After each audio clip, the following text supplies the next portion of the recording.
السلام عليكم ورحمة الله وبركاته. أعوذ بالله السميع العليم من الشيطان الرجيم من همزه ونفخه ونفثه. بسم الله الرحمن الرحيم. رب اشرح لي صدري ويسر لي أمري واحلل عقدة من لساني يفقه قولي.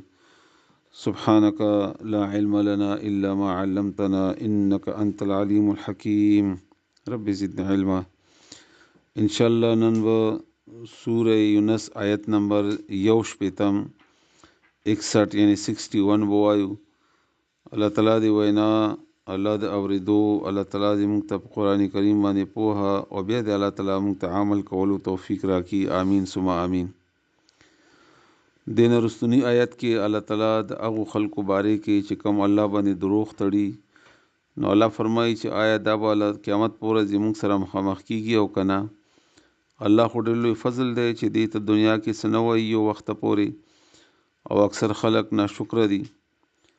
اوس په ننني آیت کې د الله تعالی د علم په باره کې چې د الله تعالی علم په هر شي باندې محیط دی، هیڅ شی د الله تعالی نه پټ نه دی. نو چې کله هر شی الله تعالی ته ښکاره دی، نو د حلال او حرامو اختیار هم همغه سره پکار دی څوک چې د هغه په ښه او بد پوهیږي. یو شی الله تعالی حراموي، نو هغه ته پته ده چې د حرامېدو وجه څه ده او د دې نتایج بیا څه وي.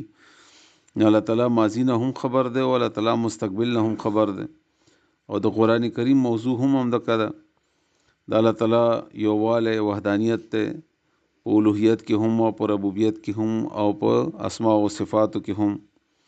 نو الله فرمایي وما او نیت تکونو یت ته په یو حال کې نه فی شأن په هیڅ حال کې، وما او نه تتلو ته تلاوت کوي من هو د دې یعنی من قرآن د قرآن نه، ولا تعملون او نه تاسو عمل کوي من عمل څه عمل، لکه یو حال کې داسې نشته چې ته یې یا ته قرآن تلاوت کوي یا ته څه عمل کوي، الا مگر کنا یومنگا علیکم په تاسو باندې شهودن گوا.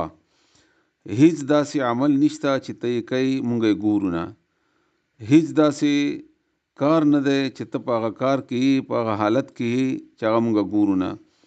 صیغه واحد یوازې د رسول الله صلی الله علیه وسلم د پاره نه ده، بلکې هر چا د پاره ده. څومره چې انسانان دي د هر چا د پاره چې که څه هیڅ یعنی تا یو حال ما نه پټ نه دی. او که ته قرآن تلاوت کوي او قبل عمل کوي، مونږ پې ګوایو، مونږ ته پته الله هر څه نه خبر دی. د علم په لحاظ سره الله تعالی هر شي نه خبر دی. اس په هغه وخت کې تفیدونه چې ورننوځئ تاسو، مشغولیږئ تاسو فيه په هغې کې، یعنی دغه قرآن په تلاوت کې یا بل عمل کې چې تاسو ورننوځئ، نو الله ته پته ده هر څه خبره الله خبر دی.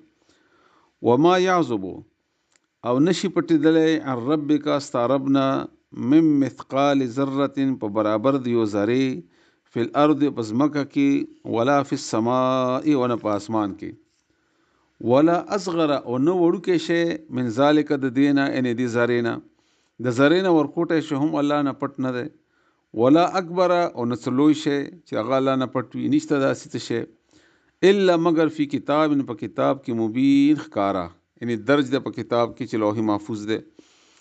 هیڅ داسې شی نشته د ذرې برابر هم یا د ذرې نه ورکوټه غټ چې هغه الله تعالی سره په لوح محفوظ کې لیکلی شوی نه وي. او الله تعالی په هر شي باندې عالم دی او الله تعالی نه هیڅ شی پټ نه دی. دا د الله تعالی د علم په باره کې یو بهترین آیات دی چې هر شی الله ته معلوم دی. او الله تعالی باره کې قرآن کریم کې بار بار راغلی دی الله تعالی سمیع علیم دی، اوریدونکی دی او پوهه دی، علیم دی، علام الغیوب دی الله تعالی. الحمدلله زمونږ تاسو ایمان دی، الله تعالی زمونږ ایمان په دې باندې نور هم زیات کی. کله چې سړی الله وپېژني او د الله تعالی اسماء او صفات وپېژني، دا د سړي ډېره لویه خوش قسمتي وي. د سره الله تعالی ته انسان نږدې کیږي. الله دې مونږ تاسو خپل ځان ته نږدې کی. آمین. وما تکونو او نه ته فی شأن په هیڅ حال کې، وما او نه تتلو لولې ته تلاوت کوي ته منه د دینا من قرآن د قرآن نه، ولا تعملون او نه تاسو عمل کوي من عمل د څه عمل نه، الا مگر کنا یو مونږه علیکم پتاسو باندې شهودن گوا اس په وخت کې تفیدونه چې ورننوځئ تاسو مشغولېږئ تاسو فیه په هغه کې وما او نه یعذبو پټېدی شي الربک ستا ربنا من مثقال ذرة په برابر د یو ذرې فی الارض په ځمکه کې ولا فی السماء او نه په اسمان کې ولا اصغر او نه ورکوټه شی من ذالک د دینا ولا او نه اکبر غټ شی الا مگر فی کتاب په کتاب کې مبین واضحه ان درج د په کتاب کې